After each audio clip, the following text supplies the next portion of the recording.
6 new Hypercharges have been shown in the recent Brawl Talk, and today I'm gonna rank them as fast as possible before someone else does it before me. So enjoy, and let's start with the number 6, Nani.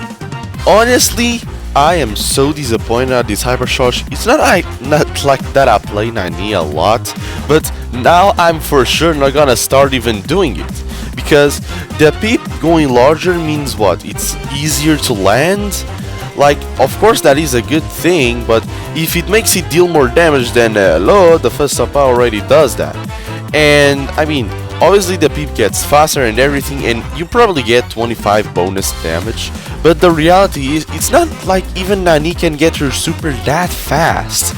Since she got broken like a really long time ago, then she got her charge rate nerfed, and like she can't get the super really that fast. I think that even with the epic gear, it still takes a while to get the super, so I don't think that even if the rate was that fast, I honestly don't have any hopes for this Hypercharge, and that's why it gets the 6th spot.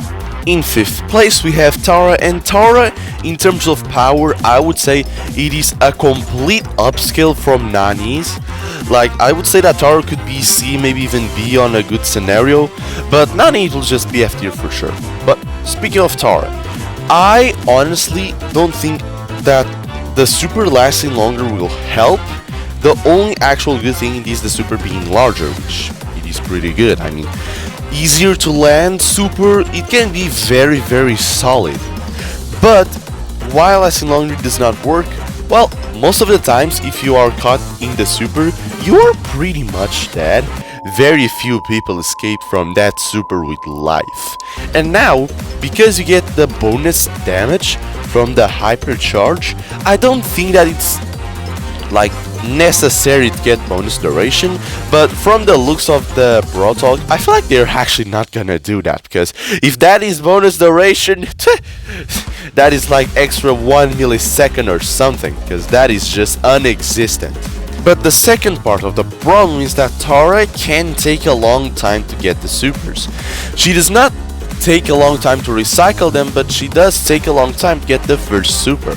So honestly, I could only really see this Hypercharge being good like if the charge rate was 50% or more, because other than that it will just take too long for the third super. And with that being said, like, I will say that this Hypercharge could be either C tier or B tier, but honestly this Hypercharge and the next one are both pretty darn close, and I'm talking about Squeak's Hypercharge. Honestly, there is just one major question that hasn't really been answered during the Brawl Talk, but I have a good feeling that it is the worst option. So, number 1, does the super still split even if it does not hit an enemy? Well, I feel like if it did, they would have shown it in the Brawl Talk, but the Squeak section ends right before you can see any other bomb like spawning inside the first bomb, so I don't know, I feel like it would have a delay or might just not happen. And if it does not happen, then in that case the Hypercharge is significantly weaker, because that means that for you to get the value you need to land the super, which is not exactly the easiest thing in the world. Not to mention that the super is not that great either, and not to mention that the charge rate is not that good either. So there are a lot of things that are like pushing back the Hypercharge, but at the same time it has a lot of good team-wide potential.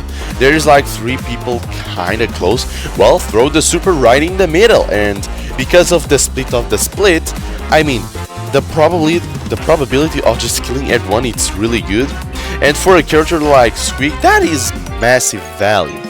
And on top of that, we still don't know the charge rate, but honestly, I don't think that the charge rate will be very large, mainly because of how long it takes to cycle those supers. And on top of that, in more close range maps, Squeak can cycle the super fairly easy. I feel like because we are in a somewhere close tank meta, maybe Squeak with the Hypercharge could be a good final pick, in case they're like, I don't know, Doug, Frank and Kit maybe? Like, maybe in that scenario it could be good, but the reality is this is honestly very close to Tara, especially because I will say that this is also kinda between C and B tier depending on the charge rate, so we'll have to wait to see honestly, because I am very glad to see Squeak finally getting a hypercharge. Next on the list we have Poco, and honestly these had so much potential, but after more closely seeing the Brawl Talk, there are a couple things that make these hypercharge go a little bit down. Number one, which is that the bonus damage, it does not influence your super heal, because I mean it looks like you still heal around 4000, which obviously it is still a lot, but I mean it's not exactly what happens with most of the other characters. If Byron had a hypercharge, he would heal more because of the bonus damage. But Poco, on the other hand, he's like, I would say, a true healer. So apparently his healing does not get multiplied by 1.25 to the hypercharge, which honestly, it's probably for the best, but as you can guess, that makes him go a little bit down. The overhealing, I would say, is pretty good. Like, you don't need to be scared of wasting the super. I feel like Poco kind of fits in those hypercharge where it's like, say goodbye to the skill. And obviously those hypercharges stand up to be the strongest, because that's just how life works. No skill, it's very OP. So I could see this hypercharge being very good, but I don't think it will be broken by any mean. I feel like this is a guaranteed B tier hypercharge. Even if the hypercharge rate was awful, like the hypercharge, it will still be easier to get because Poco can cycle the supers reasonably easy. So I am not scared of anything. I feel like Poco's hypercharge will be like somewhere between the B tier and the A tier, and because if I am correct, most of the support brawlers don't really, or better, most of the healers don't really have a hypercharge. I feel like Poco, it is kinda safe and might appear a lot in the next meta. And in second place we have Surge. At first I thought that this would be absolutely broken, but after watching more carefully the Brawl Talk, there are a couple questions that come to my mind about the 5th stage. So to start off, I at the start understood that when you press the hypercharge you would immediately go to level 4. I was absolutely wrong, sorry. But at the same time, I did not understood that with the hypercharge super you would immediately go to the level 5. And the main question that obviously is here is that, can you like keep the levels? Like after the end of the hypercharge, will you go back to level 4 or not? I will say that this will most likely work like kinda the first gadget, so you will go to what level you were meant to be on, which honestly, because of everything, I feel like it will be still pretty strong. But the weird thing is that the bonus of the hypercharge, I actually don't think it's that great. The super splitting without needing to hit anything, that's just his first star power, but good. I guess I just don't really want people to use the first star power. And honestly, that is not a problem at all, because that is obviously a very strong thing, but the bonus range, it is the one that just does not make sense. The bonus range, it's obviously very good against characters with long range, like I know Colt, Rico, Hyper, Byron. It's gonna make him pretty valuable against those characters, but most of the times those characters, they just appear in more long range maps, or in maps where Surge does not really appear that much. So that makes us question, is this hypercharge really complementing anything in Surge's kit, or is just straight up making him stronger? Because there's nothing wrong with that to start off with, but it's just a bit weird because I feel like the bonus range mixed with the splitting, it's actually gonna make the splitting part a little bit less practical, because like imagine you have to back off like 11 tiles just for you to be able to hit the split. It's probably, I'm maybe overthinking a bit, but compared to the first place, I feel like this hypercharge has a lot of ifs, But on the other hand, the charge rate, it's clearly not a if, because I mean, you can honestly, if you play well on top of that in the right map, you can just cycle his super so much. It's actually pretty crazy. So that's why for me it is guaranteed the second place for Surge. And finally, in first place we have Mortis. Honestly, the more I think about his Hypercharge, the more broken it is, and it all comes down to a very simple thing, which are interactions. The 1 versus 1 interaction, it is already crazy enough, because, I mean, hitting that boomerang super does not look hard at all. It actually looks pretty easy, and that means that in every 1v1, all you need is to land your super and to land 2 attacks, and you get the super back immediately. That is so strong. And against 2 people, you only need to hit 1 person and a half. I mean, you go the super, hit 2 people, and then the super comes back hitting 1, and you only need 1 attack to get that super back. And if you hit completely 2 enemies, that's already enough to get the super back. Like, no longer hitting 3 people, 1 attack, get the super. You only need to hit full people and you get the entire super back.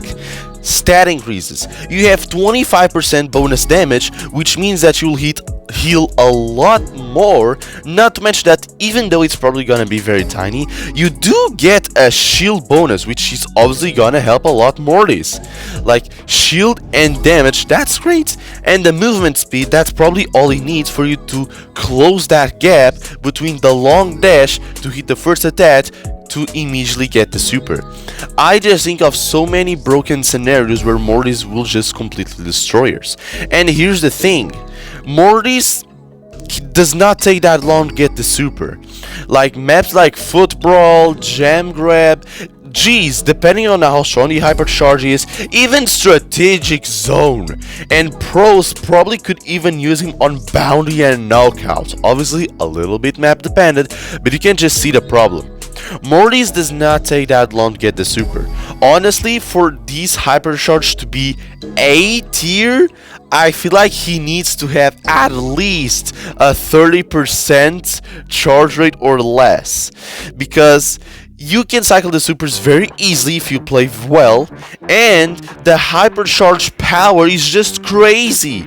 It's literally doubling your super. Do you have any idea how powerful that is? Like, it takes a lot of time to think, but you can easily heal, like you can just hear in the Brawl Talk.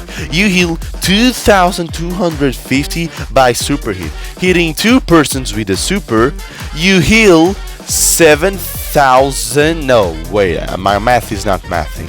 You heal 6,750. That's almost your entire HP. Not to mention that you can also combine this with the first star power, but honestly, when I think about it, why wasting healing when you can use the second star power to get the longer dash faster? I'm just thinking that this Hypercharge will be absolutely broken, and I am praying that the charge rate will not be that great. Because please, if I see more bad randoms playing Mortis on Foot Brawl, I think I'm gonna lose it, honestly. And there you have it, all of the Hypercharges ranked from worst to best. Honestly, there are a couple things that can change here, depending on the stats, and if any of the Hypercharge actually receives an emergency nerf. Hopefully Mortis is one. Like Buzz, for example, I'm just giving some options for you to emergency nerf that. But there are a lot of things that can change here because I don't have the exact stats, so who knows, maybe the list might be a bit different, but honestly, don't expect that many changes. Last time I got it pretty damn right, I would say.